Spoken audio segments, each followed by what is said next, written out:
Spiritual inspiration from Albert Einstein by Uplift on Sunday, February 10, 2019. Pondering the unknown with the world's most famous scientist. Though he was the most famous scientist of his time, Albert Einstein knew we could never fully understand the workings of the world within the limitations of the human mind. Experiencing the universe as a harmonious whole, he encouraged the use of intuition to solve problems, marveled at the mystery of God in nature, and applauded the ideals of great spiritual teachers such as Buddha and Jesus.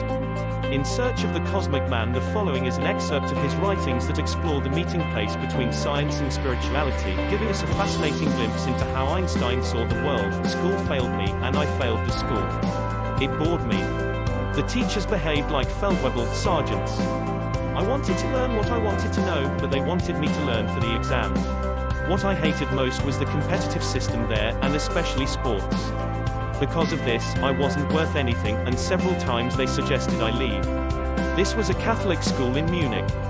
I felt that my thirst for knowledge was being strangled by my teachers. Grades were their only measurement. How can a teacher understand youth with such a system? Order in the universe, disorder in the human mind. From the age of 12, I began to suspect authority and distrust teachers. I learned mostly at home, first from my uncle and then from a student who came to eat with us once a week. He would give me books on physics and astronomy. The more I read, the more puzzled I was by the order of the universe and the disorder of the human mind, by the scientists who didn't agree on the how, the when, or the why of creation. Then one day this student brought me Kant's critique of pure reason. Reading Kant, I began to suspect everything I was taught. I no longer believed in the known God of the Bible, but rather in the mysterious God expressed in nature. The basic laws of the universe are simple, but because our senses are limited, we can't grasp them. There is a pattern in creation. If we look at this tree outside whose roots search beneath the pavement for water, or a flower which sends its sweet smell to the pollinating bees, or even our own selves and the inner forces that drive us to act, we can see that we all dance to a mysterious tune, and the piper who plays this melody from an inscrutable distance, whatever name we give him, creative force, or God, escapes all book knowledge. Science is never finished because the human mind only uses a small portion of its capacity, and man's exploration of his world is also limited. Experiencing the universe as a harmonious whole creation may be spiritual in origin, but that doesn't mean that everything created is spiritual. How can I explain such things to you? Let us accept the world is a mystery. Nature is neither solely material nor entirely spiritual. Man, too, is more than flesh and blood, otherwise, no religions would have been possible. Behind each cause is still another cause, the end or the beginning of all causes has yet to be found. Yet, only one thing must be remembered, there is no effect without a cause, and there is no lawlessness in creation. If I hadn't an absolute faith in the harmony of creation, I wouldn't have tried for 30 years to express it in a mathematical formula. It is only man's consciousness of what he does with his mind that elevates him above the animals and enables him to become aware of himself and his relationship to the universe. I believe that I have cosmic religious feelings.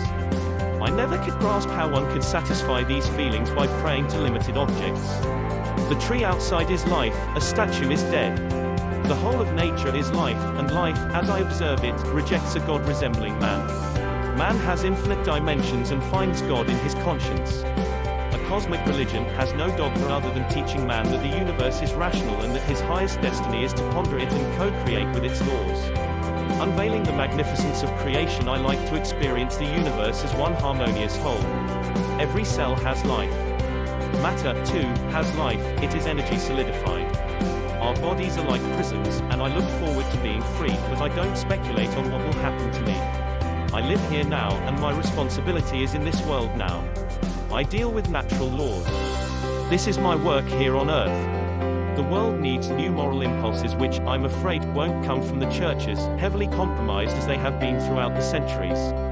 Perhaps those impulses must come from scientists in the tradition of Galileo, Kepler and Newton.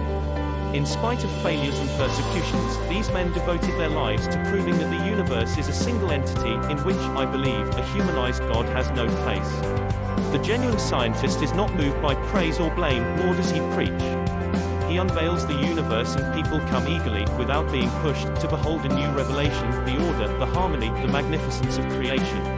And as man becomes conscious of the stupendous laws that govern the universe in perfect harmony, he begins to realize how small he is. He sees the pettiness of human existence, with its ambitions and intrigues, its "I am better than thou" creed. This is the beginning of cosmic religion within him. Fellowship and human service become his moral code. Without such moral foundations, we are hopelessly doomed. Improving the world with ideals, not scientific knowledge. If we want to improve the world, we cannot do it with scientific knowledge but with ideals. Confucius, Buddha, Jesus, and Gandhi have done more for humanity than science has done. We must begin with the heart of man, with his conscience, and the values of conscience can only be manifested by selfless service to mankind. Religion and science go together. As I've said before, science without religion is lame and religion without science is blind. They are interdependent and have a common goal, the search for truth. Hence it is absurd for religion to prescribe Galileo or Darwin or other scientists. And it is equally absurd when scientists say that there is no God. The real scientist has faith, which does not mean that he must subscribe to a creed. Without religion, there is no charity. The soul given to each of us is moved by the same living spirit that moves the universe. I am not a mystic. Trying to find out the laws of nature has nothing to do with mysticism, though in the face of creation I feel very humble. It is as if a spirit is manifest infinitely superior to man's spirit. Through my pursuit in science, I have known cosmic religious feelings. But I don't care to be called a mystic. I believe that we don't need to worry about what happens after this life, as long as we do our duty here, to love and to serve. I have faith in the universe, for it is rational. Law underlies each happening. And I have faith in my purpose here on earth. I have faith in my intuition, the language of my conscience, but I have no faith in speculation about heaven and hell. I'm concerned with this time, here and now. It is intuition which advances humanity. Many people think that the progress of the human race is based on experiences of an empirical, critical nature, but I say that true knowledge is to be had only through a philosophy of deduction. For it is intuition that improves the world, not just following a trodden path of thought. Intuition makes us look at unrelated facts and then think about them until they can all be brought under one law. To look for related facts means holding on to what one has instead of searching for new facts. Intuition is the father of new knowledge, while empiricism is nothing but an accumulation of old knowledge. Intuition, not intellect, is the open sesame of yourself.